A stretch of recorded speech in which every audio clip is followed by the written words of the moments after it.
Bon, je vous rassure, je ne mets pas des M&M's dans mon café. Bienvenue sur les Chroniques bibliques, saison 5, épisode 2, intitulé Héritier ou esclave.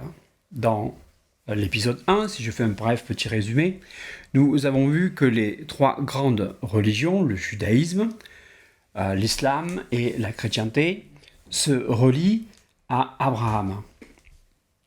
Nous voulons maintenant aborder un point crucial qui explique le titre donné à cette série.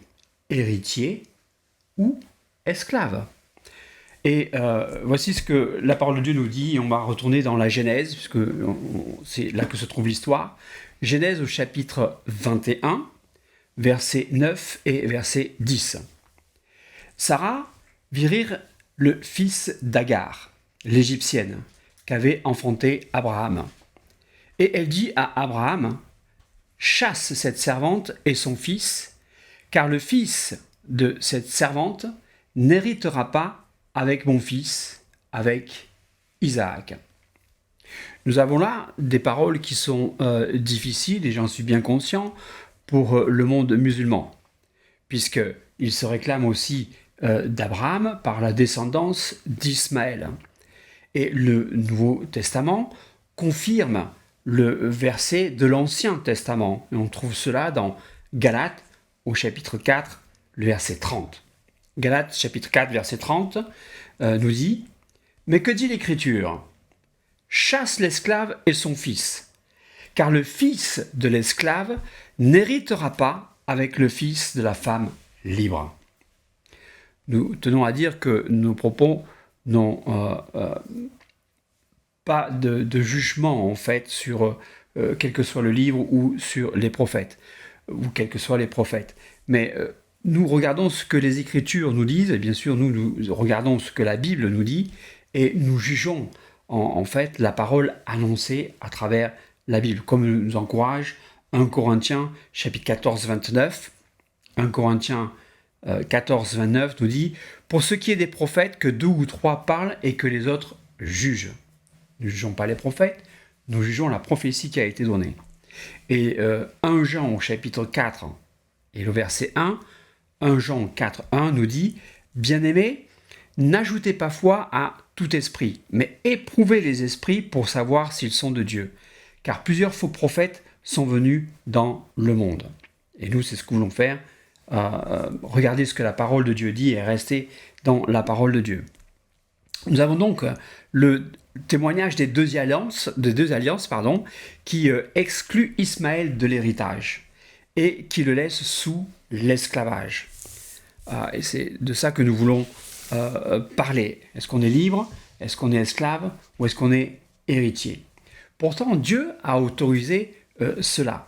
Mais cela ne veut pas dire qu'il n'y a pas d'espoir pour Ismaël et ses descendants.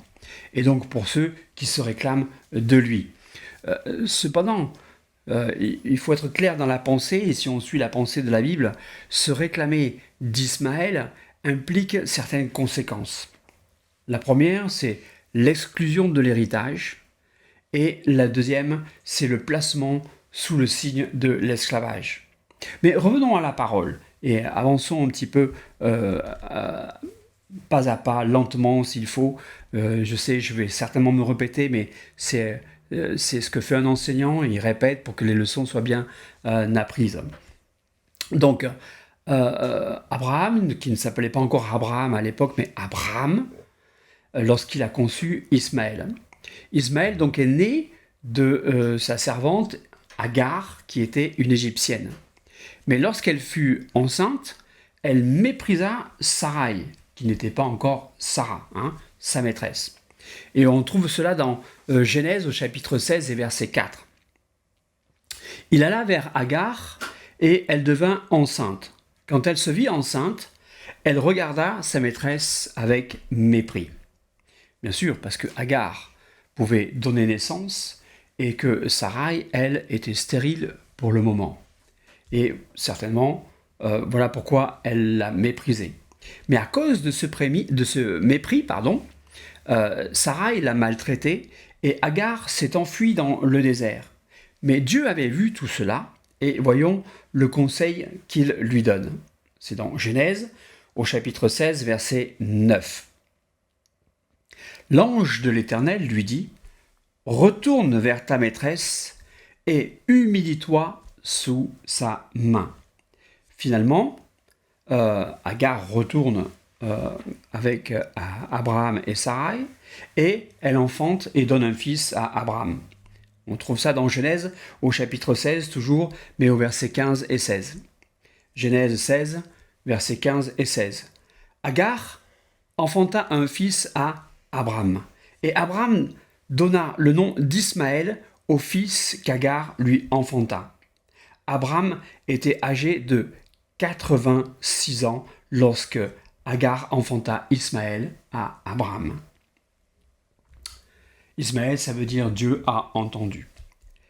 Donc, par sa mère, Ismaël est relié à l'Égypte, à l'esclavage. Et par lui, il est le fondateur de la nation arabe. Lorsque Dieu vient annoncer la naissance d'un fils à Sarai, à Abraham, Abraham, qui est vieux, a cette réaction. On trouve cela dans Genèse au chapitre 17, versets 18 à 21. Et Abraham dit à Dieu, « Oh, qu'Ismaël vive devant ta face. » Dieu dit, « Certainement, Sarah, ta femme, t'enfantera un fils, et tu l'appelleras du nom d'Isaac. J'établirai mon alliance avec lui comme une alliance perpétuelle pour sa postérité après lui. À l'égard d'Ismaël, je t'ai exaucé.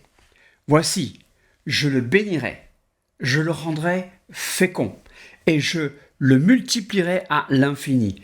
Il engendrera 12 princes, et je ferai de lui une grande nation. J'établirai mon alliance avec Isaac, que Sarah t'enfantera, à cette époque-ci de l'année prochaine. » Ainsi donc, Dieu rejette une nouvelle fois la demande d'Abraham. Vous vous souvenez, la première fois, lorsque Dieu lui avait fait une promesse et qu'il avait dit à Abraham, « Je donne cette promesse à toi et à ta postérité », Abraham n'avait pas encore d'enfant et il avait pensé à son serviteur. Mais Dieu lui avait dit, « Non, ce n'est pas ton serviteur. » Cette fois-ci, Abraham n'a toujours pas d'enfant de Sarah, mais il a Ismaël. Voilà pourquoi il dit qu'Ismaël vive. Mais Dieu dit non, ce n'est pas lui, ton héritier, ce ne sera pas lui, sans toutefois, bien sûr, renier ce qu'il avait dit et la bénédiction qui découle de la promesse faite à Abraham. On voit ça dans Genèse au chapitre 13 et verset 16. Genèse, chapitre 13, verset 16. Et où Dieu dit « Je rendrai ta postérité comme la poussière de la terre », en sorte que si quelqu'un peut compter la poussière de la terre, ta postérité aussi sera comptée. Vous voyez, Ismaël est sous la bénédiction faite à Abraham, mais il n'est pas la postérité que Dieu a voulu et dont il a parlé à Abraham. Nous devons donc aussi remarquer ce fait important. Le changement de nom d'Abraham en Abraham. Et ce changement a lieu lorsque Abraham avait 99 ans. On voit ça dans Genèse, au chapitre 17, et on va lire le verset 1 et le verset 5. Genèse 17, verset 1 et verset 5. Lorsque Abraham fut âgé de 99 ans, l'Éternel apparut à Abraham et lui dit « Je suis le Dieu Tout-Puissant. Marche devant ma face et sois intègre. On ne t'appellera plus Abraham, mais ton nom sera Abraham, car je te rends père d'une multitude de nations. » Le changement de nom affecte aussi sa femme Sarai. Et on voit cela dans Genèse au chapitre 17, mais au verset 15.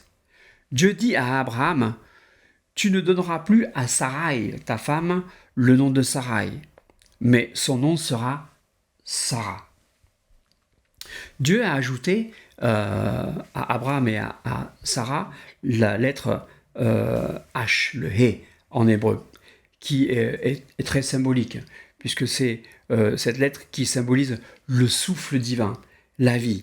Donc Abraham et Sarai changent de nom et reçoivent ce souffle de vie qui leur permet d'enfanter. Et ça change aussi la signification de leur nom. Abraham voulait dire père élevé, et il devient Abraham, père d'une multitude. Tandis que Sarai, qui voulait dire princesse, elle devient Sarah. Alors en hébreu, il y a le H. C'est vrai qu'en français, on perd cette chose-là puisque l'écriture en français ne rajoute pas ce H à la fin. Mais en hébreu, il y est. Et Sarah veut dire femme noble et princesse.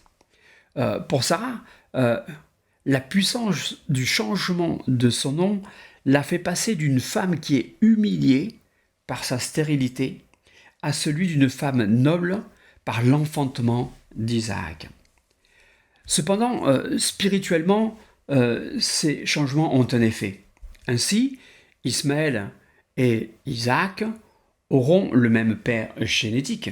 Toutefois, Ismaël est né d'Abraham et d'Agar, alors qu'Isaac, lui, est né d'Abraham et de Sarah. Ismaël, donc, n'est pas l'enfant légitime voulu par Dieu, mais il est un enfant illégitime, celui né d'une volonté humaine, selon la chair, de l'esclave Agar. Voilà pourquoi on le place sous l'esclavage. C'est la raison pour laquelle Dieu insiste auprès d'Abraham sur un héritier légitime qui est Isaac. Et on va voir ça dans Genèse. On va voir les versets, on va revenir dessus. Genèse chapitre 17, versets 19 à 20.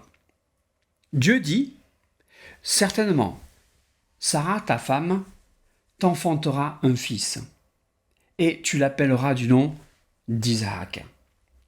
J'établirai mon alliance avec lui comme une alliance perpétuelle pour sa postérité après lui. À l'égard d'Ismaël, je t'ai exaucé. Voici, je le bénirai, je le rendrai fécond, et je le multiplierai à l'infini. Il engendrera 12 princes, et je ferai de lui une grande nation. » Dieu a été fidèle dans ce qu'il a dit. Dieu a tenu sa promesse faite à Abraham. Et Isaac est la postérité, mais Ismaël n'est pas la postérité. Toutefois, il a été béni. Toutefois, lui aussi a engendré une multitude. Du coup, on peut se poser la question suivante. Pourquoi Dieu rejette Ismaël, le premier-né d'Abraham? La volonté de Dieu, en fait, elle ne change pas. Peu importe ce que l'homme fait. Dès le commencement, Dieu a prévu que l'homme soit le mari d'une seule femme. Et la femme légitime d'Abraham était Sarai. Et la femme légitime d'Abraham, c'est Sarah. Voilà pourquoi nous disons que Ismaël est un fils illégitime et que Isaac est le fils légitime, héritier de la promesse. Et Ismaël n'est pas cet héritier-là. Voilà pour cette chronique. Je sais que je suis un peu court sur le format, mais je fais exprès parce que je veux aller doucement dans ces choses-là. Je ne veux pas vous lasser et j'espère que vous avez aimé, que vous avez apprécié. Si c'est le cas, mettez un pouce quelque part et on se retrouvera bientôt. Dieu vous bénisse.